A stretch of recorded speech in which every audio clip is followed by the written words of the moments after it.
Hi ஹலோவில் இருக்கும் வணக்கம். 6 month பேபிக்கு என்ன மாதிரியான ஃபுட்டு கொடுக்கலாம், காலையில் மதியம் இரவு உணவு எப்படி இருக்கணும் அப்படிங்கிறதான் இந்த வீடியோவில் நம்ம பார்க்க போகிறோம். காலை உணவாக பனானா, ஆப்பிள் அல்லது இட்லி, பாசிப்பருப்பு, பழங்கள் காலையில் கொடுத்திங்கன்னா ரொம்ப ரொம்ப நல்லது. பழத்தை வேக வச்சு மசிச்சு தான் கொடுக்கணும். வாழைப்பழம் நார்மலான வாழைப்பழம் வேக வைக்க முடியாது, அப்படியே கூட கொடுக்கலாம். ஆனால் நீங்கள் நேந்திரப்பழம் கொடுக்க ஆரம்பிங்க. நேந்திரப்பழம் இப்போ எல்லா இடத்துலையுமே கிடைக்குது. நேந்திரப்பழத்தை வேக வச்சு நல்லா மசிச்சிடணும். மசிச்சு அப்படி ரொம்ப லிக்விட் பேஸ்ட் மாதிரி, நான் இப்போ பிக்கில் காட்டுறேன் பாருங்கள், இதே மாதிரி தான் அது இருக்கணும். அந்த மாதிரி குழந்தைங்களுக்கு கொடுங்க. ஆப்பிளும் வேக வச்சு தோல் உரிச்சிட்டு ஆப்பிளும் அதே மாதிரி தான் கொடுக்கணும். இப்போ இட்லி சாம்பார் அப்படின்னா இட்லி வேக வச்சுட்டு சாம்பாரில் பாசிப்பருப்பு யூஸ் பண்ணிக்கோங்க. வேறு பருப்புகளை விட பாசிப்பருப்பு ரொம்ப நல்லது.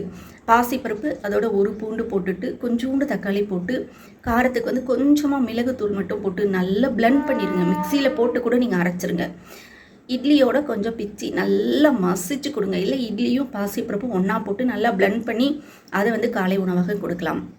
மதிய உணவாக ஏதோ ஒரு வெஜிடபிள்ஸ் அதோட ஏதாவது ஒரு பயிர் வகைகள் மாதிரி கொடுக்கணும். கேரட்டு, பச்சை பட்டாணி இல்லைனா பட்டாணி, ஏதோ ஒரு பட்டாணி ஊற வச்சு கூட அந்த மாதிரி ஃப்ரெஷ்ஷாக உங்களுக்கு பட்டாணி கிடச்சிச்சின்னா ரொம்ப ரொம்ப நல்லது. நல்லா வாஷ் பண்ணிக்கோங்க. இதை ரெண்டையும் தண்ணி போட்டு வேக வைக்காமல் ஸ்டீமரில் வேக வைங்க. எலக்ட்ரிக் ரைஸ் குக்கர் இருக்கும் இல்லைங்களா, அதில் ஸ்டீம் பாக்ஸ் கொடுத்துருப்பாங்க, அதில் போட்டு வேக வைக்கலாம். இல்லைனா எதுவுமே இல்லைனா இட்லி பாத்திரத்தில் வேக வச்சு தோல்லாம் நல்லா சீவிட்டு வேக வச்சுருங்க. கேரட்டை நல்லா மிக்சியில் போட்டு பிளெண்ட் பண்ணி அதை நீங்கள் கொடுக்கலாம். லைட்டாக சால்ட் சேர்த்துக்கணும், ரொம்ப சேர்க்கக்கூடாது குழந்தைக்கு. அதுக்கப்புறம் மிளகுத்தூள் சேர்க்கணுன்னா இப்போ இருந்தே காரம் ஆரம்பிக்கணும் அப்படின்னா ரொம்ப பிஞ்ச் அளவுக்கு குறைவாகவே சேர்த்து இந்த மாதிரி கொடுக்கலாம். இரவு உணவாக சிக்கன் கூட கண்டிப்பாக ஏதாவது ஒரு வெஜிடபிள் ரெண்டையும் நல்லா வேக வச்சு பிளெண்ட் பண்ணி கொடுக்கலாம். சிக்கன் எவ்வளோ கொடுக்கணும் அப்படின்னா ஒரு பீஸ்க்கும் கம்மியாக தான் கொடுக்கணும். இவ்வளோ பெரிய துண்டு இருக்குன்னா அதில் 1/4 போர்ஷன் போதும் குழந்தைக்கு.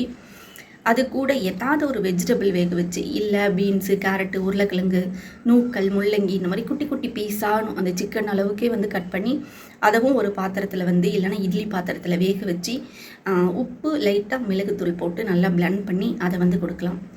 குழந்தைக்கு உணவு கொடுக்கறதுக்கு முன்னாடி ஒரு உணவை கொடுக்கும்போது குழந்தை ஒவ்வாமையாக அந்த உணவை ஸ்டாப் பண்ணிவிட்டு நீங்கள் டாக்டர்கிட்ட போய் அவங்களோட அட்வைஸ் படி கேட்கணும். அதே மாதிரி இந்த உணவு எல்லா குழந்தைகளுக்கும் பொதுவான ஒரு உணவு தான். ஆனால் ஒரு சில குழந்தைகளுக்கு ஏதாவது ப்ராப்ளம் இருக்கலாம். அப்படி இருந்ததுன்னா உங்களோட டாக்டர்கிட்ட கன்சல்ட் பண்ணிவிட்டு இந்த உணவை எடுத்துக்கலாம். நாளைக்கு இன்னொரு உணவோடு பார்க்கலாம். தேங்க்யூ.